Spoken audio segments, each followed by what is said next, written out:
Hi friends, நான் Anandhi. Welcome back to my channel. இன்றைக்கி நம்ம சேனலில் பார்க்க போகிறது ஒரு எக்ஸாம் ரிலேட்டட் வீடியோ. இந்த வீடியோவில் கொஷின்ஸை எப்படி எக்ஸாமில் ப்ரெசென்ட் பண்ணுறது அப்படின்னு பார்க்கலாம். இது ரொம்பவே இம்பார்ட்டண்ட்டான டாபிக். ஸோ ஸ்டூடெண்ட்ஸ் எல்லாம் கண்டிப்பாக ஃபுல் வீடியோ பாருங்கள், ஷேர் பண்ணுங்கள் ஃப்ரெண்ட்ஸ் கூட. மறக்காமல் சேனலை சப்ஸ்கிரைப் பண்ணுங்கள். வாங்க வீடியோக்குள்ளே போகலாம். ஸோ இன்றைக்கி நான் எடுத்திருக்க கொஸ்டின் என்னென்னா, types of soils in India. இது ஒரு லாங் ஆன்சர்.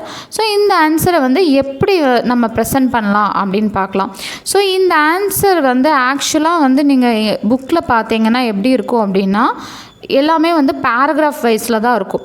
ஸோ அலுவியல் சாயில்னால் அதுக்கு ஒரு பேராகிராஃப் கொடுத்துருப்பாங்க, பிளாக் சாயில்னால் அதுக்கு ஒரு பேராகிராஃப் கொடுத்துருப்பாங்க. பேராகிராஃப் வைஸாக தான் இருக்கும். ஆனால் இதை நம்ம அப்படியே எக்ஸாமில் ப்ரெசென்ட் பண்ண போகிறது கிடையாது. ப்ரெசண்ட் நீங்கள் எவ்வளோ எக்ஸாம் பாயிண்ட் ஆஃப் வியூவில் படிக்கிறது எவ்வளோ முக்கியமோ அதை விட முக்கியம் நீங்கள் படித்ததை எப்படி நீங்கள் ப்ரெசென்ட் பண்ணுறீங்க அப்படிங்கிறது. ப்ரெசன்டேஷன் ரொம்ப ரொம்ப ரொம்ப முக்கியம். ஏன்னா எல்லாருமே இப்போ நீங்கள் எடுத்துக்கிட்டிங்கன்னா எல்லா ஸ்டூடெண்ட்ஸும் அதே புக்கை தான் படிக்க போகிறாங்க. நீங்கள் படிக்கிற அதே புக்கை தான் எல்லாருமே படிக்க போகிறாங்க. எல்லாருமே அதே மாதிரி தான் படிக்க போகிறாங்க. ஸோ எல்லாருமே அதே தான் எழுத போகிறாங்க.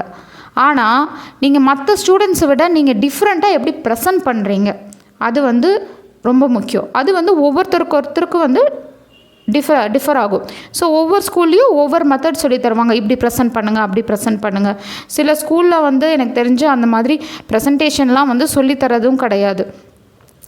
சில ஸ்கூல்ஸில் நீங்கள் இப்படி ப்ரெசென்ட் பண்ணணும் அப்படின்னும் சில ஸ்கூல்ஸில் அவங்க ஸ்டூடெண்ட்ஸ்க்கு சொல்கிறது கிடையாது.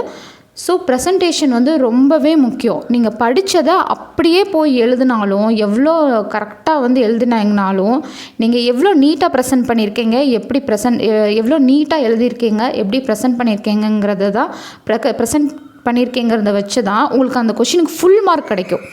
சில சமயம் நீங்கள் புக்கில் இருக்கிறத அப்படியே எழுதியிருப்பீங்க, ஒரு மிஸ்டேக்கும் வந்திருக்காது. இருந்தாலுமே ஒரு 5 மார்க் கொஷினுக்கு 4 மார்க் தான் கொடுத்துருப்பாங்க.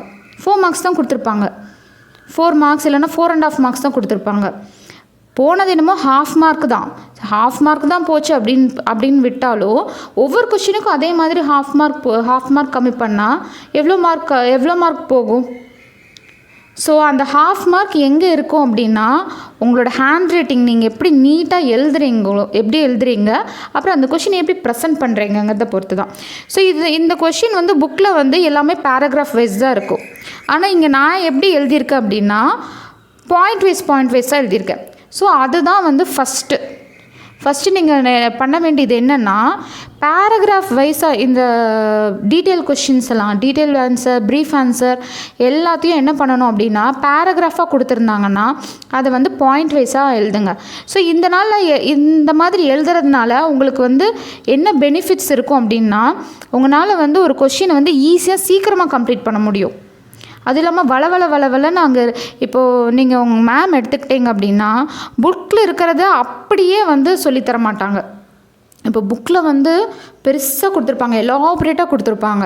அது அப்படியே சொல்ல மாட்டாங்க. அது அவங்க படித்து அதை ஒரு கிறிஸ்பாக ஷார்ட்டாக கிறிஸ்பாக அதில் என்ன இம்பார்ட்டண்ட்டாக இருக்கோ அதை உங்களுக்கு புரிகிற மாதிரி சொல்லிக் கொடுப்பாங்க. ஸோ இங்கே நோட்ஸ் எடுக்கிறது ரொம்ப ரொம்ப முக்கியம். இந்த மாதிரி நீங்கள் எழுதணும் அப்படின்னா, ஃபர்ஸ்ட் ஆஃப் ஆல் நீங்கள் மேம் கிளாஸில் நடத்தும் போது நல்ல நோட்ஸ் எடுக்கணும். ஏன்னா மேம் சொல்லிக் கொடுக்கும்போது உங்களுக்கு இம்பார்ட்டன்ட் பாயிண்ட்ஸை தான் அவங்க சொல்லிக் கொடுப்பாங்க. ஸோ அதெல்லாம் நோட்ஸாக நீங்கள் எடுத்துடணும். அப்போ தான் நீங்கள் படிக்கும்போது ஈஸியாக இருக்கும். எது இம்பார்ட்டண்ட்டாக இந்த கொஷினில் கண்டிப்பாக இருக்க வேண்டியது என்னென்ன அப்படின்னு உங்களுக்கு அப்போ தான் தெரியும். அப்படி இருந்தால் தான் உங்களுக்கு இந்த மாதிரி எழுத முடியும். அண்ட் நிறைய பேருக்கு இருக்க டவுட் என்னென்னா, எவ்வளோ தான் நம்ம நீட்டாக எழுதினாலும் நம்ம நிறைய எழுத வேண்டியது இருக்குது. எக்ஸாம் அப்போ நம்ம நிறைய எழுதணும், ஃபாஸ்ட்டாக எழுதணும். அப்போ நம்மளோட ஹேண்ட் ரைட்டிங் நீட்னஸ் போயிடுது அப்படிம்பாங்க. ஸோ இந்த மாதிரி நீங்கள் ட்ரை பண்ணி பார்த்தீங்கன்னா, உங்களுக்கு ஒரு கொஷின் கம்ப்ளீட் பண்ணுறதுக்கு, இப்போது இது ஒரு 10 மார்க் கொஷின்னா, நீங்கள் நார்மலாக அந்த ஃபுல் பேராகிராஃப், அந்த புக்கில் இருக்க பேராகிராஃப் அப்படியே எடுத்து எழுதுனீங்கன்னா எவ்வளோ பேஜஸ் வரும், எவ்வளோ எழுத வேண்டியது இருக்கும். ஆனால் இந்த மாதிரி அதை ஸ்ப்ளிட் பண்ணி ஷார்ட்டாக எழுதி பாருங்கள். இது வந்து ஷார்ட்டுன்னு கிடையாது, ஸ்ப்ளிட் பண்ணி. ஆனால் வந்து என்னென்னலாம் வந்து இந்த கொஷினில் இருக்கணுமோ அது எல்லாமே இதில் இருக்கும். எல்லாமே நீங்கள் எழுதியிருப்பீங்க, ஆனால் வந்து ஸ்ப்ளிட் பண்ணி கொஞ்சம் ஷார்ட்டாக இருந்து எழுதியிருப்பீங்க. இம்பார்ட்டண்ட்டாக என்னென்னலாம் இம்பார்ட்டண்ட்டோ அதை வந்து எழுதியிருப்பீங்க. இந்த மாதிரி எழுதுனா நீங்கள் வந்து நிறைய எழுதவும் தேவையில்லை. ஆனால் எதெல்லாம் எழுதணுமோ அது எல்லாமே கவர் பண்ணியிருப்பீங்க. நீங்கள் நீட்டாகவும் எழுதியிருப்பீங்க, ப்ரெசன்டேஷனும் சூப்பராக இருக்கும். ஸோ இதனால் வந்து உங்களுக்கு அந்த போகிற அந்த ஹாஃப் மார்க், அந்த 1 மார்க், ஹாஃப் மார்க் கட் பண்ணுறாங்க இல்லையா, அது வந்து கண்டிப்பாக கட் பண்ண மாட்டாங்க. உங்களுக்கு வந்து ஃபுல் மார்க் வந்து கேரண்டீட், ஃபுல் மார்க் வந்து கண்டிப்பாக கிடைக்கும். நீங்கள் கரெக்டாக எழுதியிருந்தா. கரெக்டாகவும் எழுதணும். ஸோ வந்து இந்த மாதிரி ப்ரெசன்டேஷனால் மட்டும் உங்களுக்கு கிடைக்கும்னு சொல்லலை, நீங்கள் எழுதுறது கரெக்டாக எழுதியிருக்கணும். அதுவும் இல்லாமல் வந்து இந்த மாதிரி நீட்டாக வந்து ப்ரெசென்ட் பண்ணிங்கன்னா உங்களுக்கு ஃபுல் மார்க் கிடைக்கும். ஸோ அதை வந்து எப்படி ப்ரெசென்ட் பண்ணுறது அப்படின்னு சொல்கிறேன். ஃபர்ஸ்ட் ஆஃப் ஆல் வந்து இந்த மாதிரி வந்து types of explain the type of this, type of that, types of soils, types of that, this, அந்த மாதிரி கொஷின்ஸ் இருந்துச்சுன்னா ஃபர்ஸ்ட் ஆஃப் ஆல் நீங்கள் என்ன பண்ணணும்னா அந்த அந்த கொஷினையுமே ஒரு ஹெட்டிங்காக போட்டுருங்க. இங்கே வந்து எக்ஸ்பிளைன் த டைப்ஸ் ஆஃப் சாயிலுங்கிறத ஒரு ஹெட்டிங். ஸோ அந்த கொஷினே ஹெட்டிங்காக போட்டுருங்க, டைப்ஸ் ஆஃப் சாயில்ஸ்ன்னு போட்டு நீங்கள் என்னென்னலாம் எக்ஸ்பிளைன் பண்ண போகிறதோ அதை வந்து ஃபஸ்ட்டு லிஸ்ட் அவுட் பண்ணிடுங்க. அதை வந்து ஒரு புல்லட்டின் பாயிண்ட் போட்டோ இல்லை புல்லட்டின்ஸ் போட்டோ இல்லை பாயிண்ட்ஸ் போட்டோ அதை வந்து நீங்கள் என்னென்ன எழுதுறீங்களோ அதை வந்து லிஸ்ட் அவுட் பண்ணிவிட்டு அதுக்கப்புறமா அதை வந்து ஒவ்வொரு ஹெட்டிங்காக போட்டு எக்ஸ்பிளைன் பண்ணுங்கள். இப்போ வந்து என்னென்ன சாயில்ஸ்ன்னு ஃபஸ்ட்டு லிஸ்ட் அவுட் பண்ணிட்டோம். அதுக்கப்புறம் வந்து அலுவியல் சாயில் அப்படின்னு ஹெட்டிங் போட்டு அதுக்குள்ளே என்ன இருக்கோ அப்படின்னு அதில் என்ன எழுதணுமோ அதை வந்து எழுதணும். ஸோ அதுக்குள்ளே எழுதும்போது அதையும் நீங்கள் சப்டாபிக்ஸாக பிரிக்கலாம்.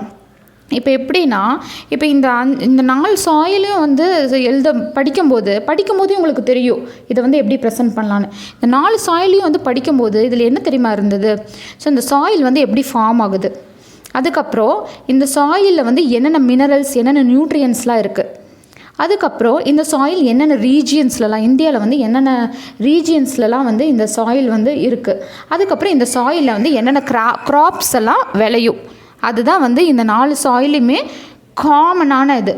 ஸோ உங்களுக்கு வந்து இதுக்கெல்லாம் வந்து உங்களுக்கு ஒரு சப்டாபிக்ஸ் கிடச்சிருச்சு.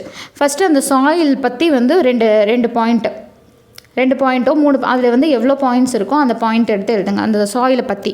அதுக்கப்புறம் அந்த சாயிலில் வந்து என்னென்ன நியூட்ரியன்ஸ் இருக்குது, ஸோ நியூட்ரியன்ஸ்னு ஒரு ஹெட்டிங் போடுங்க. அதுக்கப்புறம் என்னென்ன நியூட்ரியன்ஸ் இருக்குதோ அந்த சாயிலில் வந்து என்னென்ன நியூட்ரியன்ஸ் இருக்குதோ அதை மட்டும் எழுதுங்க. அதுக்கப்புறமா அடுத்த ஹெட்டிங் என்ன, அந்த சாயில் வந்து எந்தெந்த ஏரியாஸ்லலாம் வந்து டிஸ்ட்ரிபியூட் ஆகிருக்கு.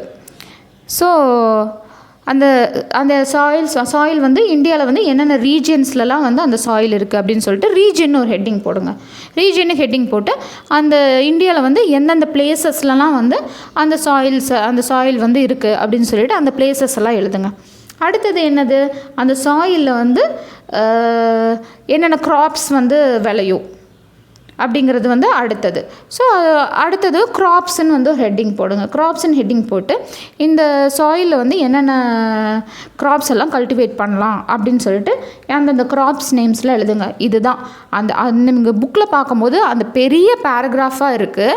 ஆனால் அந்த பெரிய பேராகிராஃபில் இருக்கிற கண்டென்ட் வந்து இவ்வளோ தான், அதில் இருக்க விஷயம் வந்து இவ்வளோ தான். ஸோ இது வந்து அந்த 4 சாயிலுக்குமே வந்து இது காமன். 4 சாயிலுமே வந்து அந்த சாயிலை பற்றி வந்து என்ன, அந்த சாயில்னால் அது என்ன சாயில், அது வந்து எதனால் ஃபார்ம் ஆகுது அப்படின்னு சொல்லிட்டு அதை பற்றியும் ஃபஸ்ட் எக்ஸ்பிளைன் பண்ணியிருப்பாங்க. அதுக்கப்புறம் வந்து அந்த சாயிலில் வந்து என்னென்ன மினரல்ஸ், என்னென்ன நியூட்ரியன்ஸ் இருக்குது அப்படின்னு சொல்லியிருக்காங்க, என்னென்ன ரீஜியனில் இருக்குதுன்னு சொல்லியிருக்காங்க, அதுக்கப்புறம் என்னென்ன க்ராப்ஸ். ஸோ இதெல்லாம் நீங்களே வந்து இது சப்டாபிக்ஸ் வந்து ஃபார்ம் பண்ணியாச்சு. இப்போ கரெக்ஷன் பண்ணுறவங்களுக்கு இப்போ நீங்கள் வந்து ஒரு பெரிய பேராகிராஃபாக எழுதி வச்சிங்கன்னா அது கரெக்ஷன் பண்ணுறதுக்கு ஈஸியாக இருக்குமா, இல்லைனா இந்த மாதிரி சப்டாபிக்ஸாக பிரித்து இப்படி வந்து அழகாக நீட்டாக ப்ரெசென்ட் பண்ணிங்கன்னா அவங்களுக்கு கரெக்ஷன் பண்ணுறதுக்கு ஈஸியாக இருக்குமா. ஸோ இதை பார்த்தாவே வந்து அவங்களுக்கு வந்து என்ன தெரியும் அப்படின்னா, ஓகே நல்லா படித்து இதை எழுதியிருக்காங்க அப்படின்னு வந்து கரெக்ஷன் பண்ணும்போதே அவங்களுக்கு வந்து புரிஞ்சிடும். ஓகே இது நல்லா வந்து படித்து புரிஞ்சு எழுதியிருக்காங்க அப்படின்னு சொல்லிட்டு கரெக்ஷன் பண்ணும்போதே அவங்களுக்கு தெரிஞ்சிடும். ஸோ வந்து definitely you will get full marks for this. அந்த அரை மார்க்கு, அந்த 1 மார்க்கு, கால் மார்க்கு அப்படின்னு வந்து குறைக்கவே மாட்டாங்க, கண்டிப்பாக குறைக்க மாட்டாங்க. நீங்கள் வந்து இதனால் வந்து உங்களுக்கு என்னென்னா வந்து உங்களோட ஹேண்ட் ரைட்டிங்கும் நல்லா நீட்டாக ப்ரெசென்ட் பண்ணலாம். ஏன்னா வந்து இந்த மாதிரி டாபிக்ஸ் போட்டு இந்த மாதிரி பாயிண்ட் வைஸாக எழுதும்போது உங்களுக்கு வந்து ரொம்ப நிறைய எழுதணும், ஃபாஸ்ட்டாக எழுதணும் அந்த மாதிரிலாம் கிடையாது. நீங்கள் பொறுமையாக நீட்டாகவும் எழுதலாம். ஸோ இதில் வந்து இன்னொரு விஷயம் வந்து நான் இங்கே பண்ணலை, அது வந்து நான் என்ன அப்படின்னு இன்னொரு விஷயம் சொல்கிறேன்.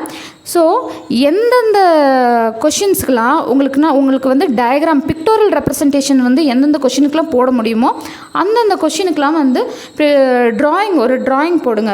சப்போஸ் வந்து அந்த கொஷினுக்கு வந்து ட்ராயிங் இல்லை அப்படின்னா அங்கே வந்து நீங்களே வந்து அங்கே ட்ராயிங் வரைய முடியுமா, அங்கே வந்து ஒரு பிக்டோரியல் ரெப்ரசன்டேஷனில் வந்து இந்த கொஸ்டின் வந்து எக்ஸ்பிளைன் பண்ண முடியுமான்னு நீங்கள் வந்து பாருங்கள். அப்படி எக்ஸ்பிளைன் பண்ண முடியும்னா அங்கே ஒரு ட்ராயிங்கை போடுங்க. அங்கே ட்ராயிங் போட்டிங்கன்னா இன்னும் உங்களுக்கு வந்து ஒரு ஆடட் அட்வான்டேஜ். ஏன்னா இதே கொஷின் நான் 10th படிக்கும்போது அட்லீஸ்ட் அது வந்து மேபி வந்து 10-15 இயர்ஸ் பேக் நினைக்கிறேன். இதே கொஷினை நாங்கள் வந்து எப்படி ப்ரெசென்ட் பண்ணுவோம், எங்கள் மேம் வந்து எப்படி ப்ரெசென்ட் பண்ண சொல்லி கொடுத்தாங்க அப்படின்னா இதே மாதிரி தான் வந்து பாயிண்ட் வைஸாக எழுதுவோம். அண்ட் உள்ளே வந்து சப் டாபிக்ஸ் போட்டு எழுதுவோம். அண்ட் ஆடடாக வந்து என்ன பண்ணுவோம் அப்படின்னா இந்தியன் மேப் போடுவோம்.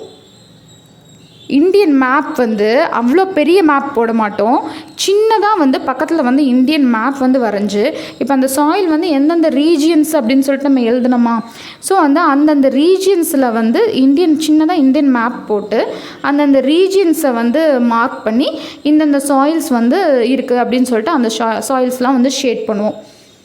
ஸோ இதே மாதிரி தான் வந்து நிறையா விஷயத்துக்கு இப்போ சோஷியல்னு எடுத்துக்கிட்டால் ஹிஸ்ட்ரி, ஜியாகிரஃபி ரெண்டையுமே எடுத்துக்கிட்டோம்னா நாங்கள் வந்து மோஸ்ட் ஆஃப் த கொஷின்ஸ்க்கு வந்து மேப் போட்டுருவோம். இப்போ சவுத் இந்தியாவில் வந்து ஒரு கொஷின், சவுத் இந்தியா பற்றி ஒரு கொஷின் வருதுன்னா சவுத் இந்தியன் மேப் போட்டுருவோம். இப்போ நார்த் அந்த ஃபுல் இந்தியாவும் கவர் பண்ணுறதா இருந்தால் ஃபுல் இந்தியன் மேப்பையே வந்து சின்னதாக வரைஞ்சிருவோம். நாங்கள் வரைஞ்சி பழகிட்டோம், மேப்பையே வந்து வரைஞ்சி பழகிட்டாங்க எங்கள் மேம் வந்து நீங்கள் மேப் வந்து வரைஞ்சி பழகிருங்க, சின்னதாக வந்து வரைஞ்சி பழகுங்க. அந்த கொஷின் என்ன கொஷின் எழுதுறீங்களோ அங்கே வந்து ஒரு மேப்பை போட்டுருங்க. உங்களுக்கு கண்டிப்பாக அதுக்கு வந்து மார்க் வந்து கம்மி பண்ண மாட்டாங்க. நீங்கள் வந்து அது எக்ஸ்ட்ராவாக பண்ணியிருக்கீங்கன்னா ஓகே, நீங்கள் வந்து இவங்க வந்து எக்ஸ்ட்ராவாக தேவையில்லாமல் பண்ணுறாங்க அப்படின்லாம் வந்து நினைக்கவே மாட்டாங்க கரெக்ஷன் பண்ணுறவங்க. அது வந்து உங்களுக்கு ஒரு ஆடட் அட்வான்டேஜாக தான் இருக்கும். உங்களுக்கு அந்த 1/2 மார்க் 1 மார்க் கம்மி பண்ணணுன்னே அவங்களுக்கு வந்து தோணாது. அதுக்கு வந்து கண்டிப்பாக கேரண்டீடு உங்களுக்கு ஃபுல் மார்க்ஸ் தான் கொடுப்பாங்க. ஸோ வந்து இன்னொரு டிப் உங்களுக்கு சொல்கிறேன். இப்போ உங்களுக்கு வந்து டீட்டெயில் ஆன்சர்லலாம் ஆப்ஷன்ஸ் கொடுப்பாங்க. இப்போ வந்து 5 கொஷின்ஸ் கொடுத்து அதில் வந்து 3 கொஷின் எழுதுங்க, 2 கொஷின் எழுதுங்க, 2 கொஷின்ஸ் எழுதணும் அப்படின்னு வந்து ஆப்ஷன் கொடுப்பாங்க. 2 out of 5, 3 out of 5 அப்படின்னு சொல்லிட்டு. ஸோ சப்போஸ் உங்களுக்கு அந்த 5 கொஷின்ஸுமே தெரியும் அப்படின்னா நீங்கள் கொஷினை எப்படி சூஸ் பண்ணணுன்னா டயக்ராம்ஸ் இருக்கிற கொஷினா, இந்த மாதிரி வந்து ஈஸியாக நல்லா அழகாக ப்ரெசன்டேஷன், இந்த மாதிரி வந்து types of this types of தட்னா வந்து நல்லா ஈஸியாக வந்து அது வந்து நீங்கள் நல்லா ஹெட்டிங் போட்டு ஹெட்டிங்கை வந்து ஒரு டிஃப்ரெண்ட் கலரு பிளாக் கலரில் ஹெட்டிங் கொடுக்கலாம். ஸோ அந்த மாதிரி வந்து ஈஸி நல்லா அழகாக நீட்டாக எப்படி ப்ரெசென்ட் பண்ண முடியும், டயக்ராம் வச்சு எப்படி ப்ரெசென்ட் பண்ண முடியுமோ அந்த மாதிரி கொஷின்ஸாக சூஸ் பண்ணுங்கள். உங்களுக்கு எல்லா கொஷினும் தெரியும்னா அப்படி சூஸ் பண்ணுங்கள். அப்படி இல்லாட்டி உங்களுக்கு சில பேருக்கு வந்து நீங்கள் 5 கொஷின் கொடுத்துருந்தாங்கன்னா நமக்கு தெரியறதே வந்து 2 கொஷின் தான் நல்லா தெரியும். அப்படிங்கும்போது நீங்கள் இப்படி பண்ண வேண்டாம். உங்களுக்கு எந்த கொஷின் நல்லா தெரியுமோ அந்த கொஷினை வந்து எழுதுங்க. ஆனால் எல்லா கொஷினுமே தெரிஞ்சிருந்தால் எந்த கொஷின் நல்லா ப்ரெசென்ட் பண்ண முடியுமோ அந்த கொஷின் எடுத்து ப்ரெசென்ட் பண்ணுங்கள். உங்களுக்கு வந்து மார்க் வந்து எங்கேயுமே கம்மி பண்ண முடியாது, அவங்களால கம்மி பண்ணவே முடியக்கூடாது. இப்போ கரெக்ஷன் பண்ணுறவங்கனால நம்மளால் எங்கேயுமே மார்க் குறைக்கவே முடியல அப்படின்ற மாதிரி இருக்கணும் உங்கள் பேப்பர். ஸோ இது வந்து எக்ஸாமுக்கு வந்து எல்லா ஸ்டூடெண்ட்ஸும் வந்து தெரிஞ்சிக்க வேண்டிய விஷயம். எப்படி ப்ரெசன்டேஷனுங்கிறது வந்து ரொம்ப ரொம்ப ரொம்ப முக்கியம். ஸோ வீடியோ பிடிச்சிருந்தா ஷேர் பண்ணுங்கள், உங்கள் ஃப்ரெண்ட்ஸ்க்கு எல்லாருமே ஷேர் பண்ணுங்கள். தேங்க்யூ ஃபார் வாட்சிங்.